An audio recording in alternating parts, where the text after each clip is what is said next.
A Mouse Called Wolf.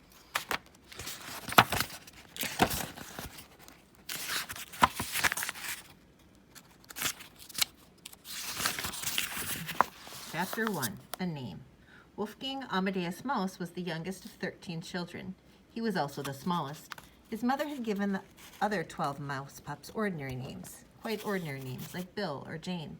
But when she looked at her last-born and saw that he was only half as big as his brothers and sisters, she said to herself, he should have an important-sounding name to make up for his lack of size.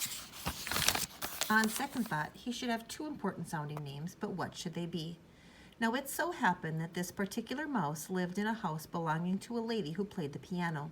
It was a grand piano that stood close to a living room wall so that its left front leg almost touched the molding. In the molding, hidden from the human eye by the piano leg, was a hole.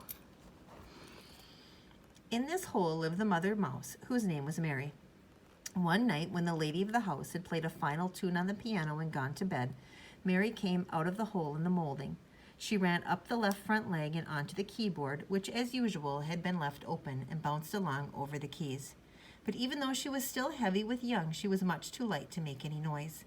Then she saw that a single sheet of music had been left lying on the piano stool. Just what I need to start making my nest with, said Mary Mouse, and by pushing at the sheet, a piece of piano music by Mozart with her little forepaws, she managed to send it sailing down to the floor. Because it was too big to drag through the mouse hole, she cut it up into smaller pieces with her sharp teeth and pulled the pieces inside. Over the next day, Mary chewed these small pieces of paper into shreds and with them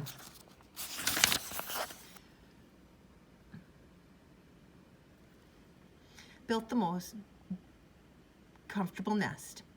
In due course, she gave birth to her 13 pups. Only when they were several days old, and she had made the decision that the 13th and the littlest must have not one but two names, and important-sounding names at that, did something catch her eye. It was a scrap of the sheet music that had somehow escaped being chewed up, and it had some writing on it. Mary got out of her nest to inspect it. It said, Wolfgang Amadeus Mo. Mary gave a squeak of delight. Perfect, she cried to all the blind and naked pups. Then she softly whispered in the littlest one's ear, this name was specially designed for you, dear. I feel it in my bones. Why, to be sure, the last 3 letters of the third word are missing, but there's no doubt what they were. The smallest you may be, but these names will make you the greatest Wolfgang Amadeus Mouse. Chapter 2. A Joke. A few weeks later, the mouse pups began to venture out of the hole in the molding at night. Before long, they learned to climb up the left front leg of the grand piano, and they played on the keyboard. In particular, they liked to race along the keys. Sometimes they were flat races along the 52 white keys from bass to treble, and sometimes they were hurdle races over the 36 raised black keys. Some nights one pup would win, some nights another, but Wolfgang Amadeus, being so small, was always last. He found the hurdles difficult to get over, and quite often in the flat races, the rush of his bigger brothers and sisters running past him would cause him to lose his footing on the slippery white keys and fall to the floor. Luckily, the room was thickly carpeted, and he would fall very lightly, usually landing on his feet without harm. But the others, of course, just laughed as they peered over the edge and looked down on him. They were not very nice to him, partly on account of his lack of size, partly because it seemed to them that he was their mother's favorite,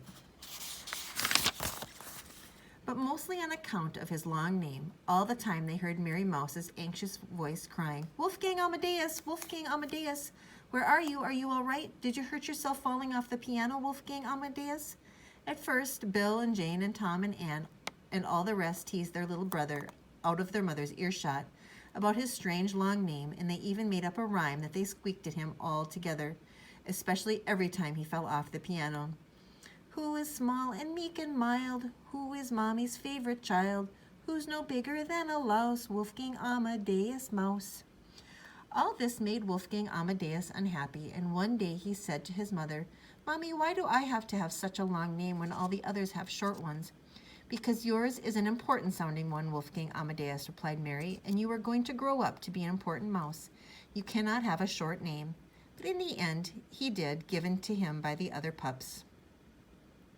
They had been playing another one of their favorite games, which took place on top of the grand piano. They would line up on the curved edge at the back of the instrument, and then each one in turn would see how far he or she could slide across its highly polished, gleaming surface. One after another, they would run and then slide on their fat, furry little tummies. The object was to reach the straight front edge of the piano top without falling over and down onto the keyboard below. Sometimes they did fall over, but it was only a short drop, and they would soon scramble back up again, squeaking with laughter. One night when they were playing this sliding game, one of them called out to another, "Look at that Wolfgang Amadeus. He's hopeless. He never gets more than halfway across. He can't get up enough speed. His legs aren't long enough." "There's only one thing long about him," said the other, "and that's his name. I can't get my tongue around it. It's too much of a mouthful." "Well, okay, let's shorten it. What shall we call him then?" "Just Wolf." "Wolf?" cried the other voices. "What a joke. Tee-hee-hee, a mouse called Wolf." And they all giggled at their little brother, not caring as usual whether his feelings were hurt. They could not know that in fact he was delighted.